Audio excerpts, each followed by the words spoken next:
আজ আকাশটা এত চমৎকার লাগছিল আমার কাছে, সুবহানাল্লাহ। মনে হচ্ছে একদম ছবির মতো সব কিছু দেখা যাচ্ছে।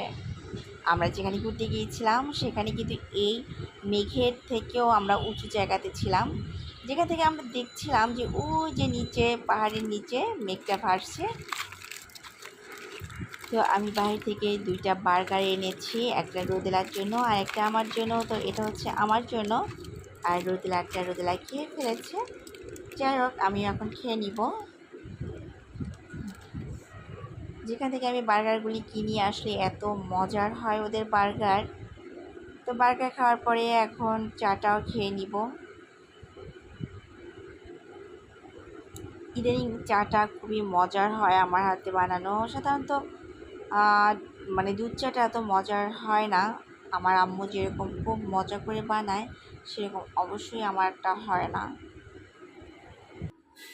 চাটা খেয়ে নিচ্ছি। হ্যাঁ, গতকাল আমি আমব্রেলা থেকে যা যা এনেছি সেটাই আজ দেখাচ্ছি।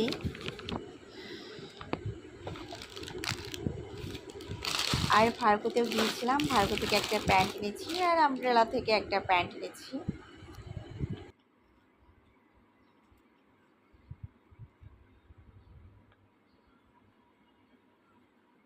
এই প্যান্টটা আমি আসলে ভার্গো থেকে কিনেছি।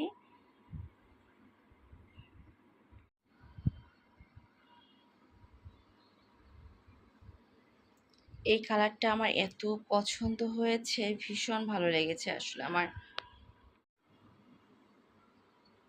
চমৎকার একটা কালার। এই প্যান্টটা আমার ভীষণ ভালো লেগেছে। আসলে আমার এমনই হয়, সিঙ্গেল সিঙ্গেল সব কিছু কেনা হয়। এটা আমার কাছে না একটু আনকমন লাগে 3 পিসের থেকেও, যার জন্য আমার এভাবে বেশি আমি কেনাকাটা করে থাকি। আর এটা হচ্ছে আমব্রেলা থেকে আমি কিনেছি। আমব্রেলার প্যান্টগুলি আমার কাছে বেশ ভালো লেগেছে। এই যে কাজগুলি এত চমৎকার। যদিও এটা খুব ডিপ কালার, ক্যামেরায় আসলে বোঝা যাচ্ছে না কালারটা যে আসলে কী, আমি সেটা নিজেও বলতে পারবো না। একদম ইয়েলো না, তারপরে মাস্টার্ড ইয়েলো না, কি একটা কালার, যাই হোক বাসন্তী হতে পারে এরকম। তবে আমার এই প্যান্টের কাজটা এত ভালো লেগেছে আমার কাছে। যেহেতু আমি সিঙ্গেলই বেশি কেনাকাটা করে থাকি, তাই আমার জন্য আসলে বেশ ভালো হয়ে গিয়েছে। আরও কিছু প্যান্ট দেখেছি, নেক্সট টাইম দেখা যাক। আমি এবার চাল কুমড়ো দিয়ে মোরব্বা বানাবো। এরকম করে আমি তো এক হাত থেকে ভিডিও করছি, তাই দেখাতে পারছি না। আমি 2 হাত দিয়ে ধরে ধরে এরকম করবো। এরকম কেচে নিতে হবে। হ্যাঁ, এপাশ ওপাশ সব পাশেই এরকম কেচে নিতে হবে। এদিকে মোরব্বা বানানোর জন্য আমি দুধটাও রেডি করে নিই। চাল কুমড়াটা আমি কেচে তারপর সেদ্ধ করে নিয়েছি।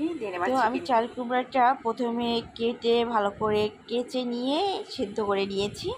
দেন সেদ্ধ করলে তো ভিতরে একটু পানি ঢুকবে, সেই পানিটা আমি আসলে চিপড়ে ফেলে দিচ্ছি।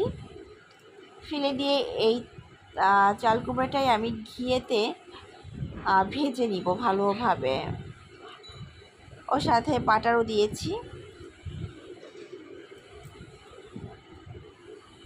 তো এরকম রসালো সবজি কিন্তু না সেদ্ধ করলে অনেক পানি থাকে, নর্মালি এইভাবেও পানি থাকে। এই যে আমি বাটার দিয়েছি, সাথে পরে আমি ঘি অ্যাড করেছি, সেটা আসলে ভিডিও করা হয়নি। যখন ভাজছিলাম এত চমৎকার একটা স্মেল আসছিল, অসাধারণ লাগছিল আমার কাছে আসলে।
এই হচ্ছে মোরব্বার ফাইনাল লুক।